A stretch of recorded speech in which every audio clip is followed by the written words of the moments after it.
tu es enceinte et lors de tes consultations prénatales, on t'a conseillé d'entretenir des rapports sexuels justement parce que ça prépare le corps à l'accouchement, parce que ça renforce le lien entre ton partenaire et toi, parce que ça te rend plus gai, c'est pour ton bien-être et pour plein d'autres raisons encore. Est-ce que tu sais qu'il y a des cas où tu ne devrais pas entretenir des rapports sexuels pendant que tu es enceinte? Est-ce que tu le sais? Je suppose que tu le découvres à l'instant. Alors, je t'invite à écouter cette vidéo jusqu'à la fin. Il ne faut pas que, si le pire arrive, que tu dises que tu ne savais pas.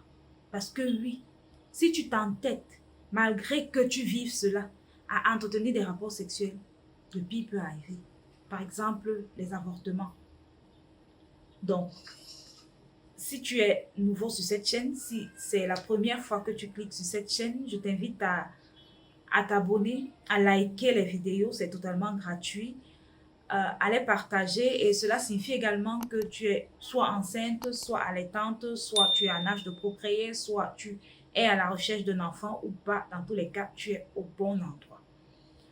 Alors, pour te servir, je vais me présenter. Je suis Letty Déby et je suis sage-femme.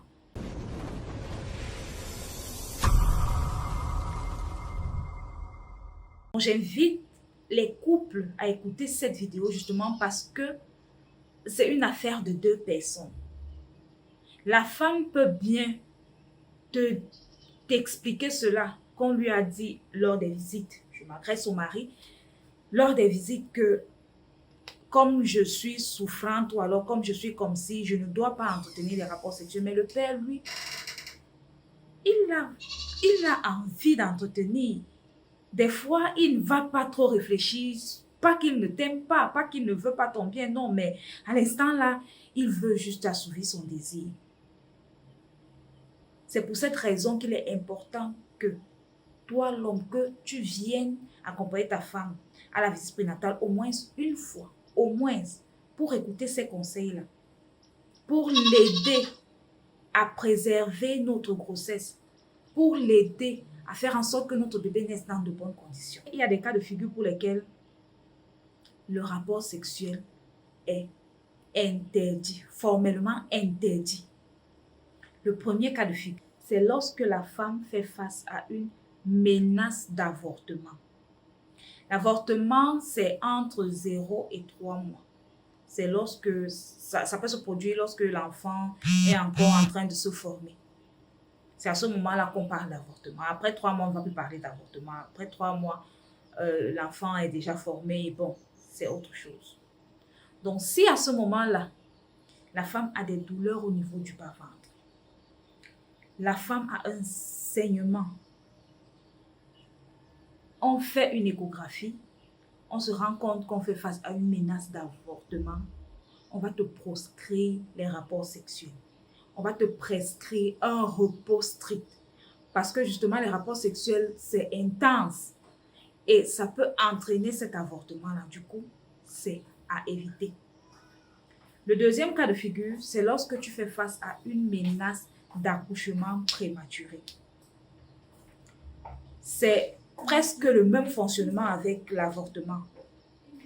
La seule différence, c'est que à ce moment, l'enfant est déjà formé. Donc, c'est après 3 mois. Là, la différence est juste au niveau de l'âge de la grossesse.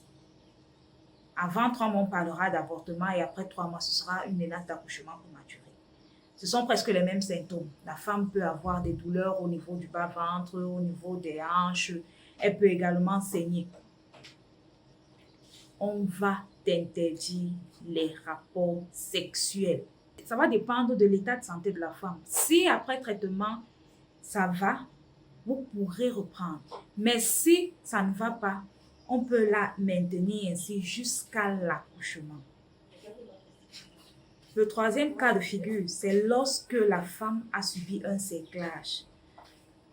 Pour ceux-là qui ne connaissent pas ce que c'est que le séclage, je vous invite à écouter la vidéo là-dessus parce que j'ai fait une vidéo sur le séclage. C'est lorsque vous avez un col béant en fait et que l'enfant menace tout le temps de sortir. On va faire un séclage pour resserrer le col, pour fermer le col avec un fil de suture pour éviter que l'enfant sorte. À ce moment-là, Des fois même, c'est même pas possible là, parce que les pieds de la femme sont souvent accrochés. Donc à ce moment-là, tu ne peux pas entretenir des rapports sexuels. Tu vas juste l'aider, l'accompagner et subir cela. À ce moment, vous allez vous abstenir tout simplement. Il y a également un autre cas de figure. Lorsque tu as fait tes examens et pendant le PCV, on retrouve qu'il y a une infection vaginale. Il y a les infections qui sont sexuellement transmissibles. Là-bas, bon, c'est extrême lorsqu'on dit que vous n'entretenez pas le rapport, mais vous pouvez entretenir avec le préservatif. Mais pour que le traitement soit plus efficace, c'est mieux de ne même pas entretenir les rapports sexuels pendant ce moment-là. Lorsqu'on a découvert que vous avez une infection vaginale pour la femme, on interdit souvent les rapports sexuels pendant le traitement tout simplement et après, vous pourrez reprendre. Un dernier cas de figure, lorsque la femme saigne. Là-bas, le saignement est isolé. J'ai parlé de saignement un peu plus haut lors de menaces d'avortement ou d'accouchement prématuré. Non, vous pouvez saigner, mais ne pas être dans ce cadre-là où on fait face à une menace d'accouchement prématuré. Mais plutôt autre chose, du genre un placenta prévia ou alors l'hématome rétroplacentaire. Lorsque la femme saigne, si elle est enceinte, vous ne devez pas entretenir les rapports sexuels. C'est proscrit complètement. Parce qu'on ne sait déjà quand elle saigne, il faut déjà qu'on fasse une échographie pour savoir de quoi il est question. Un placenta prévia, un hématome rétroplacentaire, ou alors une menace d'accouchement prématuré, ou alors une menace d'avortement, on ne sait pas.